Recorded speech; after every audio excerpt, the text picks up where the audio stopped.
where Ukraine is bracing and heading into a second year of war. President Joe Biden has spent 3 days here and in neighboring Poland, shoring up America's support for this country, meeting with NATO leaders from across Eastern Europe, and presenting a united front against Vladimir Putin's invasion. In Warsaw yesterday, Biden delivered a defiant and fiery speech, touting an alliance that's committed to protecting democracy. While in Brussels, the European Union discussed yet another round of sanctions against the Kremlin. In Moscow, thousands attended a concert to celebrate the Russian military, Fatherland Day.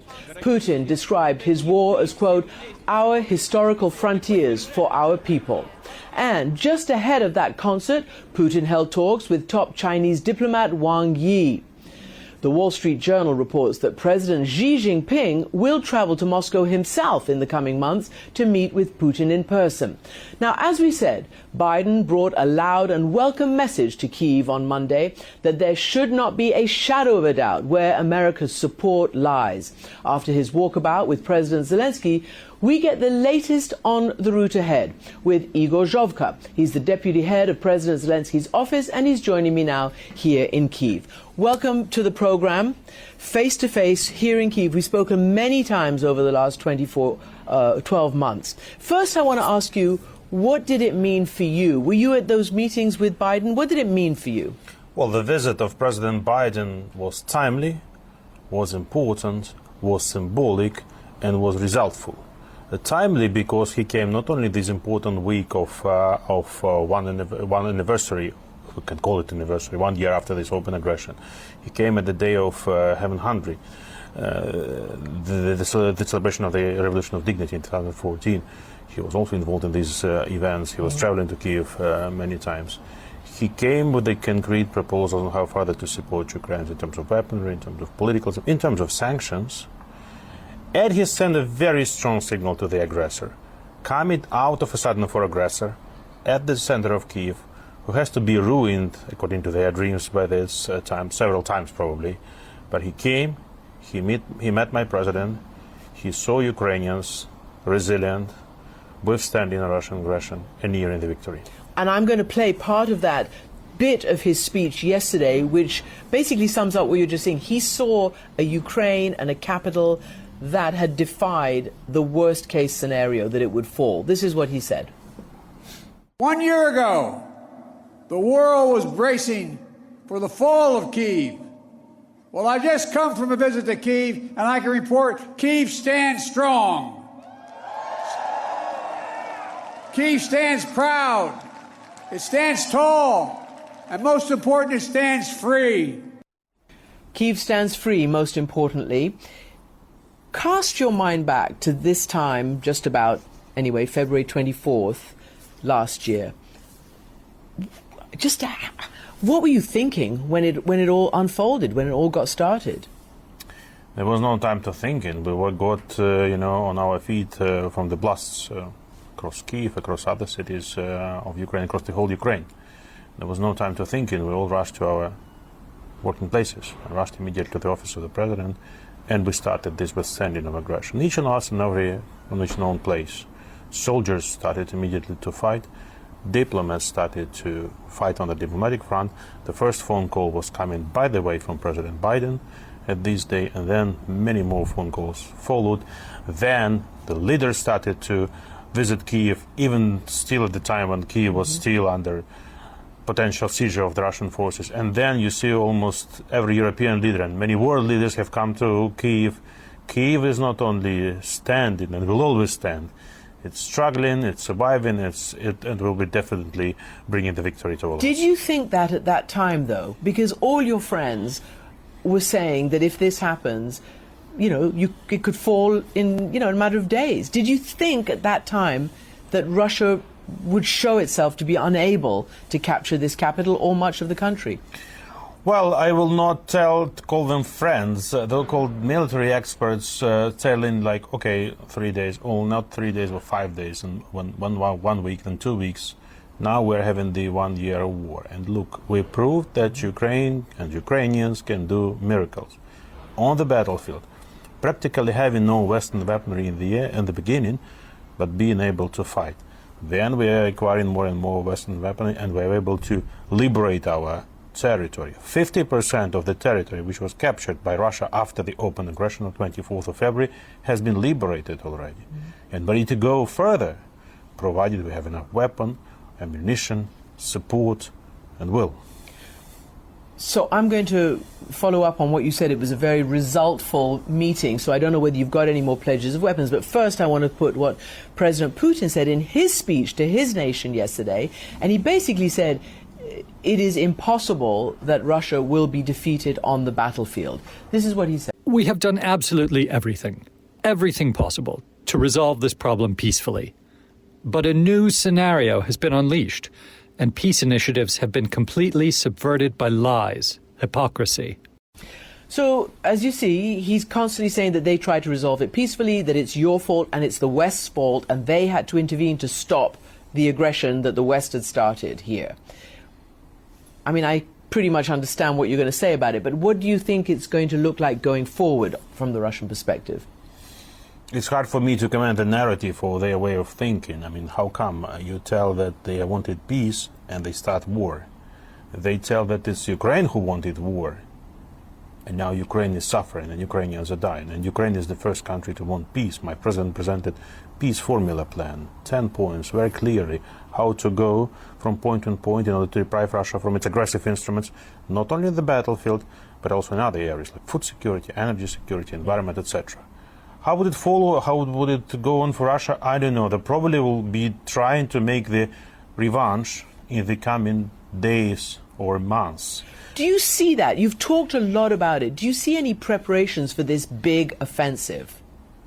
Probably they will not be managing to have something big, unfortunately for them.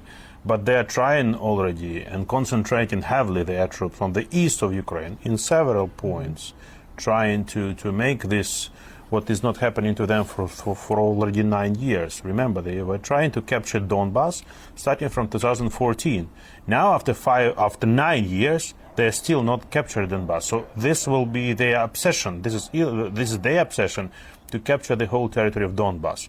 And it's happening because, I mean, the situation is difficult on the east.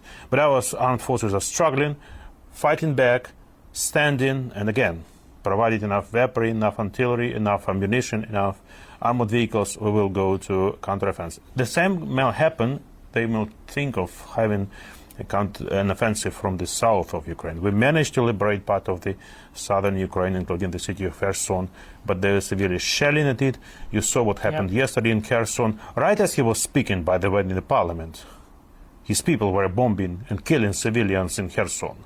So what are we talking about? What peaceful narratives he's talking about? So you have received all sorts of very high-tech and highly effective weapon systems from your NATO allies. You know, it was always no, no, and then yes, yes. You've received the long-range artillery, you've received, you know, the HIMARS, you've received the Patriot air defense systems, you've received tanks now, and maybe you might receive planes. There are certain elements in the NATO alliance who believe you need fighter jets. Have you been told anything about that? Look, I will make some correction. We received the promises on some items you mentioned, but not yet deliveries. I'm talking about battle tanks. We have this tank coalition. 11 countries are already there, including US, UK, and some other important European countries. Germany, for instance, which was a stumbling block, but luckily they are there now. We have not yet received the far-ranging artillery. We're about to receive it. So very important. The decision should immediately follow by the delivery on the battlefield. As far as the fighter jets is concerned, the talks are going on. The talks were going on during the meeting of President with President Biden, when being in London, when being in Brussels, when talking to Prime Minister of Sweden, who was visiting Kiev not so recently, to Prime Minister Meloni, who visited yesterday. So it's forming. It's a little bit more complicated even than tanks, but definitely it will happen. You think you're going to get it? Absolutely. Do you worry that the big conversation at the Munich Security Conference was about basically NATO running out of ammunition, that you guys are spending so much and firing so many artillery shells that the production capacity of the NATO countries cannot keep up at the moment? Do you worry that there is a deficit of ammunition between you and Russia, which has got, 24/7 production going? There is a simple way out of this situation: to start producing immediately now. We will always need it. Not only we, Ukraine, we in Europe will need it. So that's why high time to renew those productions line or to establish the new ones. It's high time to have a joint ventures with Ukraine, because Ukraine has also got its military industry potential. Unfortunately, we can not use it fully during the wartime, but when combining our efforts with our partners in Europe and across the world, we can do this. Unfortunately, we have to understand Russia will always be aggressive, even after the victory of Ukraine. And Ukraine will still stay here in the eastern flank of NATO and the EU, in the eastern part of Europe, defending the whole European continent. So for us, it's mutually beneficial first to have Ukraine rather in the alliance and the EU than out, and to unite our efforts together for this part of the world to be even more secure. The IMF chief was here. You're talking about rebuilding, talking about billions of dollars being pledged for a rebuilding effort. I think your own government is talking to all sorts of outside parties about rebuilding in the future. They also say that Russia's economy, while it shrank some 2.2% last year, is potentially going to grow about 0.2% this year. Does it worry you? Do you think the sanctions are having an effect on Russia's ability to prosecute this war? They are definitely having an effect, but if you ask me whether it's quick enough, definitely my answer would be no. Because, we are the world is introducing these sanctions for only a year. Remember, my president was asking before the open aggression, please have a preventive sanctions. No one was reacting. So now the EU, US, UK, Canada, Japan are introducing sanctions. We would like them to be more quick, more efficient. But sometimes this is not happening because of the nature of the sanction. Sometimes they are adopted with a prolongation period. Sometimes the people in Russia are finding the loopholes and the circumventive efforts to avoid them. And then in the next package we have to cut off those possible loopholes and circumventions. And yes, sometimes it's still the lack of will, the political courage to impose more sanctions against the nuclear industry of Russia, against the company Rosatom, who captured the biggest nuclear power plant in Europe and still having its trade relations with some European countries. Again, the Russian propagandists who are poisoning the territory of not only Russia but around the countries around, and still enjoying their free way of life in European countries. Let me ask you very quickly, because this might be a game changer. I don't know what you think, but are you worried when you see Wang Yi, the top Chinese diplomat in Moscow, talking about how this has to end, talking about, we have to be flexible in a crisis, the fact that apparently there are reports that President Xi himself might go to Moscow? Well, this is a diplomatic visit he's having. We knew about this visit because Minister of Foreign Affairs Kuleba met Wang Yi in Munich, and they had a very substantial talk. But might they give lethal weaponry? We don't have this information. We do not possess this information, but we count on the wisdom of Chinese side. China was always wise, and China would probably not, take this one-sided position. A year into Russia's invasion, this monochrome misery is all too familiar. This is what happened just 3 days ago here in Monochinivka, an S-300 missile strike. Now, that's a missile used by the Russians for ground attack, which is actually designed for bringing down aeroplanes, but it carries a massive warhead. It's pretty inaccurate, and that doesn't matter to the Russians because this is all about smashing up the villages and towns ahead of what the Ukrainians fear is going to be a major Russian push in this part of the country. Captured on the second day of Vladimir Putin's invasion last February, this is no longer a town that scares easily. It was liberated by Ukraine in the fall and is within mortar range of Russian troops today. Yet these teenagers are taking a walk through what remains of their village. Why do your parents not insist that you all leave as a family? My dad has a farm here. He's got land, and we can't just leave it all behind, she says. So we just don't want to go yet. Well, if it gets serious, then we'll leave. And how would you define really serious? In most countries, having a missile that big land in the middle of town is already really serious. Very serious is probably when a lot of houses are destroyed and civilians suffer, she explains. It's the defiance of Ukrainian civilians that Russia is trying to crush. Putin's rockets and artillery have rained down on towns from Kherson to Kramatorsk to Kupiansk and the northern border with Russia, along a front line of 1,300 kilometres, that's 800 miles. This latest assault on Kherson, another example of the indiscriminate shelling of civilians. This isn't accidental, it's deliberate. The areas liberated by Ukraine bear the brunt of an ever-increasing level of attacks by Russia. Here in Kupiansk province, as in Kherson, civilians survive on aid rations. We don't know what to do, she says. Houses are shaking, missiles are flying. We just don't know what to wait for. We're shaking like chickens. We don't know what to expect. Fighting has been most intense in and around Bakhmut, with a surge in attacks by Russia on nearby villages in a foretaste of the anticipated offensive. Veterans like Alex, who captured this tank, called Bunny, from Russia last March, are running low on ammunition. He says that he's sometimes in combat with only 10 shells a day. It's really hard. We have a lot of casualties every day. And the problem is that the fighting moved inside the city because we are fighting building to building, and the distance is 25 to 60 meters, so we cannot use artillery well. Here, civilians place their faith in Ukraine's forces to hold off the Russians and play their part by staying on and staying alive. That was Sam Kiley reporting from eastern Ukraine. Now, over the border, it's another busy day for the Polish President Andrzej Duda in Warsaw, spotlighting the growing importance of Eastern Europe to the transatlantic alliance and how Poland's history of aggression by Russia and the Nazis shapes its response to Putin's invasion.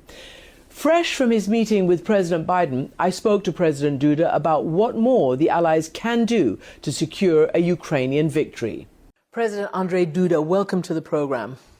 Dzień dobry. Hello. How significant is this moment for you? Before President Biden arrived, you said the speech, the meeting would be of global significance and dimensions.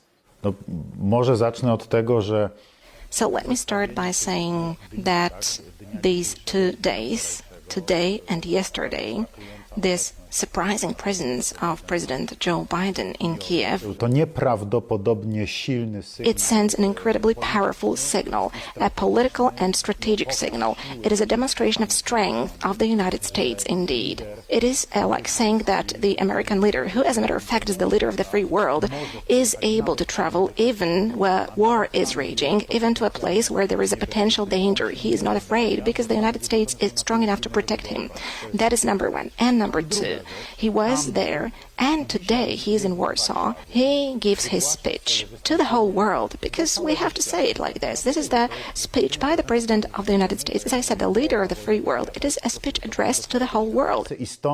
And he sends a signal of the defense of the free world, of the defense of NATO, of the defense of every inch of the territory, as the President said today. So to us, to Poles, this American signal, this allied signal, not only within NATO, but first of all, a signal sent by the greatest superpower in the world, a signal sent by our friend and ally today, is so significant. Therefore, that speech of Mr. President and the presence of Mr. President here in Poland is of such a crucial importance to us. Rzeczywiście dla nas tak ogromne znaczenie. I know that for several hundred years, you in Poland have been struggling against Russian and Soviet domination. And perhaps for you, this is more intense than perhaps for Western Europe and the United States. And you, plus the Baltic states and others in Eastern Europe, have been very vocal about your support for Ukraine. Is it because of your history? No na pewno, to nie tylko... Yes, for sure. It's not only about history as such, but please bear in mind, for a person like myself, I was born in 1972. I was born behind the Iron Curtain. Just please remember that the Iron Curtain collapsed in 1989, 1990. So we had the first semi-free elections in Poland as a result of this peaceful revolution of solidarity. They took place in Poland in 1989. I was 17 back then. I was almost an adult. So I remember everything vividly. I still recall the huge difference, the gigantic difference. Just imagine that the first time I went to Western Europe was when I was 18. So after 18, that was the first time I was able to travel to Western Europe, because my family did not have any connections with the communists. My parents never belonged to the Communist Party. My father was a member of the opposition. So, in fact, we didn't have an opportunity to travel to Western Europe. And apart from that, we didn't have money. So that is what the communism brought us to. And the communism was brought to Poland on Russian bayonets. And it was imposed and with force upon us. Hence, if somebody is telling me Ruski Mir, I'm saying, no, thank you very much. Spasiba. Thank you very much. Danke schön. Nein. Nie. No, I don't want any Russian mayor. We don't want Russian mayor. We don't want it. May Russians keep the Russian mayor to themselves. And this is what Ukrainians are thinking. That's why they are defending themselves. So the United States and all you allies have stood united. And the president today said that Vladimir Putin did not think that you would all remain united, you would remain so strong, and that Kyiv, Ukraine, would still remain free. What more needs to be done? All the weapon systems that you've been sending, what more needs to be done to ensure what you say is Ukraine's victory in this war? Różnica potencjału.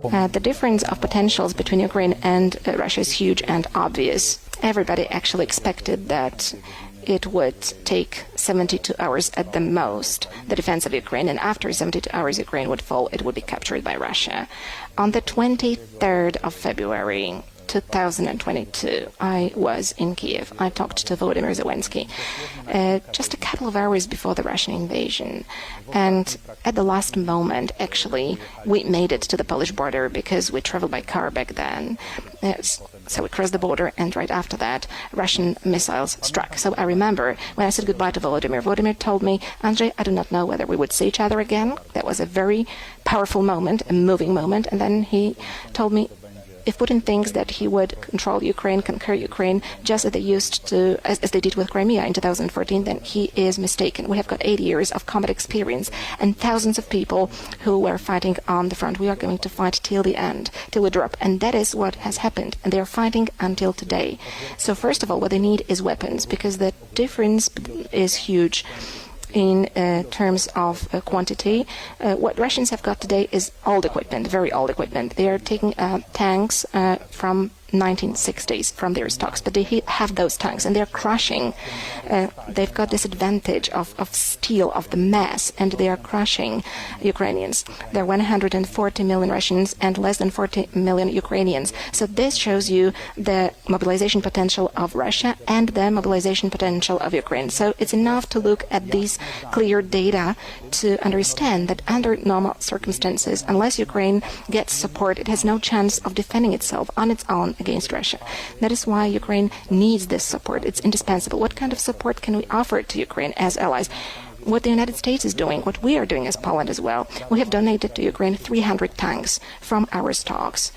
Right now, we are providing more tanks to Ukraine. At this moment, we are sending the state-of-the-art tanks that we have, Leopard tanks. We are providing a company of Leopard tanks. We have organized an allied collection, so to speak, of tanks for Ukraine. And this was what I was requested to do by Volodymyr Zelensky. Also, the Prime Minister of Ukraine asked for that. So we initiated that. Today, the key to make sure that Ukraine defends itself against Russia is modern weapons, so that Ukrainian soldiers can efficiently fight, so that they have means to push Russians with. Even fighter jets? Jeżeli będzie taka potrzeba, to tak. If there is such a need, of course, yes. We still have got MiG-29s. Ukrainian pilots are prepared to operate them today. The question is, when will Ukrainian pilots be ready to fly modern aircraft at NATO standards, such as F-16s or Mirage, French planes, or Eurofighters or any other type of modern machines. This is a question mark when the Ukrainian pilots will be ready to do that, because the training of a pilot is much more complicated and much longer than the training for a tanker. So this is the way it is. So here is a question mark. When will Ukraine be ready with its own force to use such planes? I realize that you're all sort of holding off on that, but I want to ask you about the Leopard tanks, which you were very vocal in unleashing from Germany. And yet this weekend at the Munich Security Conference, Chancellor Scholz told me that now Germany has to try to persuade you all with your Leopard tanks to actually send them to Ukraine. And there's been some slowness about this. When will your Leopard tanks get to Ukraine? My jesteśmy gotowi do wysłania. We are ready to send our tanks. Our tanks are ready to be sent. Right now we are training in Poland Ukrainian soldiers so that they are able to operate those tanks. I'm slightly surprised by the answer that Chancellor Scholz gave you. I hope that they are also ready with their Leopards, because honestly we have got serious problems with getting spare parts to tanks. Spare parts from Germany. It's not only us. These problems are quite common. Other countries also have problems with Leopards, because Germans have got a serious problem with providing spare parts. We do not understand this situation, but that's the way it is. Now, our Leopard tanks are ready for Ukraine today. In our training center, there are Ukrainian tankers training on Leopard tanks. We are preparing them right now. There is a training cycle going on. Last week, on Monday, I visited those soldiers. I met them. Right now, there are 100 Ukrainian soldiers who are undergoing training. They came straight from the front line to get prepared to operate Leopard tanks. There are Polish instructors working with them. There are also Canadian instructors who came especially from Canada, and also Norwegian trainers are working with them. All of them are preparing Ukrainian tank soldiers together, and they will be ready within 1 month to come back to Ukraine together with tanks. What do you think about Russia's role in Europe after this war? Many say there has to be some kind of place for Russia. What to do with Russia after this war? Przede wszystkim dla nas First and foremost, what is most important to us is to make sure that Russia leaves behind its imperial ambitions. To us, Russia's imperial ambitions mean a permanent attempt to push us back into the Russian sphere of influence, constant attempt at grabbing our land, our economy. So, in a sense, making slaves out of us. Simply speaking, Russia is this kind of empire who has got colonial ambitions. It wants to subjugate other nations and other countries. It wants to profit from them. And the best example of that is Ukraine today. But there are also other countries. Over recent years, in 2008, Russia attacked Georgia. So today, there is a constant problem in Moldova as well, because there in Transnistria, there are Russian troops deployed. Russia deployed its troops to Syria. So Russia is destabilizing a lot of countries across the globe. And Ukraine has suffered this frontal attack from Russia. But this is a demonstration that Russia is restoring its imperial ambitions, and Russia has to stop that. The free world has to force Russia to do that. This is our position, and that is why we are supporting Ukraine, because we believe that if Ukraine withstands those imperial ambitions of Russia, then Russia will have to stop those imperial ambitions. I want to end by asking you a question about internal Polish politics. As you know, you have some arguments with the EU over your commitment to EU principles in the judiciary, freedom of press, and elsewhere. And I wonder whether this war has changed some of your policies, has tempered some of your policies in that regard, because there used to be accusations that Poland and indeed Hungary were proudly illiberal democracies. Is your aim to continue to be an illiberal democracy, or has this war changed some of your attitudes about independent judiciary and a free press? Problem dla mnie jest następujący. Albo wierzymy... The problem is as follows. Either we believe in democracy or we do not. Either we approve the principles of democracy or not. If we approve the principle of democracy, we have got a very simple matter. There is general election. People vote in general election, and they make their choices. They vote on a program, people who are running in these elections. So I have always been open about my program. In Poland, we have got full freedom of speech and the freedom to present your opinions. Myself and my political competitors have never had any problems with that, and our compatriots are making the choice. My compatriots cast their votes and make their choice in this way, just like as I was chosen for the first time in 2015. Then I was elected for the second time to the office of the President of Poland. That was back in 2020. These were totally free choices, elections, and the same goes for the current ruling party in Poland. The first time they were elected in 2016, then in 2019. So today they are doing their public service because they received a democratic mandate in free elections. So a program was being implemented here, which was announced during the election campaign. So this government is not liked by those in Brussels, ruling in Brussels today, because we do not have those left and liberal views which are dominant in Brussels today. We are politicians of a conservative profile, I would put it in this way. Therefore, they do not agree with us in Brussels, and they are doing everything to make sure that that our power is taken away. I believe this is not democratic, because we can compare it to somebody not agreeing in Brussels with a choice made by the Polish people. I think this is not the task of Brussels, of the European Commission and other EU institutions. So this is a very specific and a very complex situation. Of course, we are a member of the European Union. Of course, we are trying to implement all the treaty obligations, but unfortunately, very often we can see that those treaty obligations are violated vis-à-vis Poland, the European Union and its institutions. Firstly, the European Commission are interfering in the areas in Poland which is not in line with the treaties, because the justice system is not regulated by the European Union treaties. This is an individual matter of each member state, and as a matter of fact, the European Union and its bodies have no right to interfere in the internal affairs of Poland, and the Polish citizens have so far been happy with the Polish authorities and their decisions if they voted for them in the elections. This is my answer. I believe that the dispute with Brussels is simply a purely political dispute. Simply speaking, it is a dispute about who is in power in Poland. The current authorities dominating in EU institutions are not happy because their views are different